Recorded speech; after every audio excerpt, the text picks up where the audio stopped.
यदि वाकई में आप अपने जीवन को बदलना चाहते हैं तो ये 4 मिनट में अपना जीवन बदल सकते हैं, लेकिन सिर्फ तब जब आपको लगे आपके अंदर कुछ बदलने लायक है। सिर्फ जब आप उन चीज़ों को वाकई में बदलो, ये जिन्हें बदलने के लिए बारे में आप महीनों सालों से सोच रहे हैं। सिर्फ तब जब नए साल के आने का इंतज़ार नहीं करोगे, उस चीज़ को आज से ही बदल डालोगे।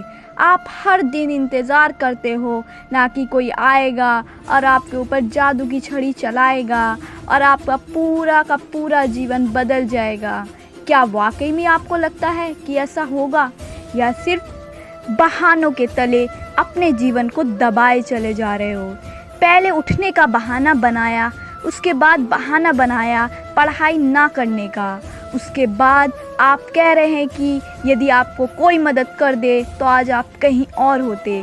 याद रखना कि मूर्खों के पास सिर्फ और सिर्फ समस्याएं होती हैं और समझदार के पास समस्याओं का समाधान। आपको सिर्फ यह क्यों लगता है कि आपके जीवन में ही समस्या चल रही है, बाकी किसी और के जीवन में कोई समस्या ही नहीं है? अरे थोड़ा बाहर निकल कर तो देखिए उन लोगों को जिनके पास सोने के लिए घर नहीं है, वे रोड पर सो रहे हैं, उनके पास ओढ़ने के लिए कंबल नहीं है। उन लोगों को देखिए जिनके पास पैर नहीं है, आँखें नहीं हैं, हाथ नहीं है। ईश्वर ने तो आपको तो सब कुछ दिया है, लेकिन उसके बाद भी अभी तक से सोचते ही चले आ रहे हो बॉडी सबको चाहिए, लेकिन जिसको जाना नहीं चाहता क्योंकि उसमें तकलीफ़ होती है ना, और आपको सिर्फ उस तकलीफ़ से ही तकलीफ़ है। आप बिना किसी तकलीफ़ के अपने जीवन में आगे बढ़ना चाहते हैं। अरे चाहते हो तो इसकी स्टीव जॉब्स बहाने बना सकते हैं, क्योंकि बचपन में उनके माता पिता ने उन्हें किसी और को गोद दे दिया था, लेकिन उन्होंने कोई बहाना नहीं बनाया। अपने जीवन में आगे बढ़ें। चाहे तो तब भी बहाना बना सकते थे जब दुनिया की सबसे बड़ी कंपनी एप्पल का उन्होंने निर्माण किया और उसके बाद उन्हें अपनी कंपनी से ही भगा दिया, लेकिन अपने जीवन में हमेशा आगे बढ़ते रहें और उन्होंने नई कंपनी का निर्माण कर दिया।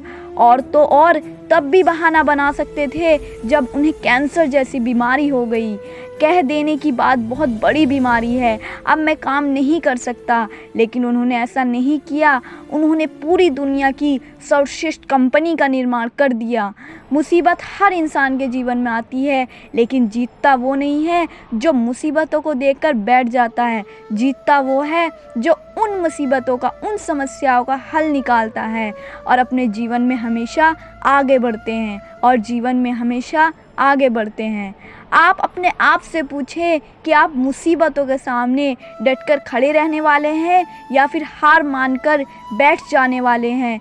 हार कर बैठ जाने वालों का ये दुनिया कभी सम्मान नहीं करती, ये कभी भी दुनिया में जीतते नहीं हैं, ये कभी भी दुनिया में आगे नहीं बढ़ पाते। याद रखना कि सिर्फ अकेले रेस में दौड़कर जीतने से अच्छा है कि 10 लोगों के साथ दौड़ो और हार जाएं।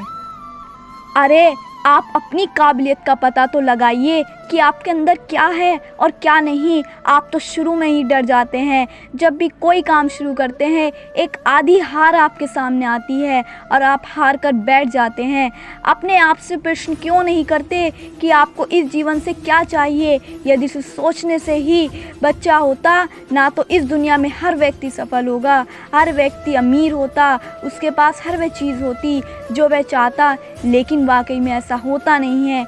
जीवन का असली सच तो यही है कि आपको हर चीज़ पाने के लिए कर्म करना ही पड़ेगा, उसके बाद सब्र रखना ही पड़ेगा। कई बार आप गिरोगे, हारोगे, उठोगे, लोग बुरा भला कहेंगे, कभी आपका मन उसको करने का करेगा, कभी नहीं करेगा, लेकिन इस जीवन में आगे वही बढ़ेगा जो हर मुसीबत का सामना करेगा और अपने जीवन में सिर्फ आगे बढ़ता रहेगा। बिल गेट्स ने एक बहुत अच्छी बात कही थी, मैं कभी भी अपनी कक्षा में आगे बैठने वाले बच्चों में से नहीं था, मैं हमेशा पीछे बैठने वाले बच्चों में था, लेकिन आज मुझे बहुत ज़्यादा खुशी होती है जो बच्चे आगे बैठते थे वे सब के सब मेरी कंपनी में काम करते हैं। इसलिए आप भी कभी यह मत देखें कि आप आगे हैं या पीछे, ऊपर नीचे हैं। आप सिर्फ ये देखें कि आप अपने काम को कितनी ईमानदारी से कर रहे हैं और कितनी मेहनत से कर रहे हैं। सिर्फ मेहनत लगन है जो आपको जीवन में आगे बढ़ाएगी। किसी और की सोच आपके प्रति क्या है उससे कोई फ़र्क नहीं पड़ता, पर फ़र्क उस बात से पड़ता है आप खुद अपने बारे में क्या सोचते हैं। आप अपने आप को एकांत में बिठाइए और अपने आप से पूछिए कि आपके अंदर कौन सी चीज़ है और कौन सी चीज़ नहीं है। आप किन चीज़ों को इम्प्रूव करना चाहते हो और किन चीज़ों को आप अपने जीवन से ख़त्म करना चाहते हैं। तो देर मत लगाइए, 4 मिनट में अपना जीवन बदल दीजिए।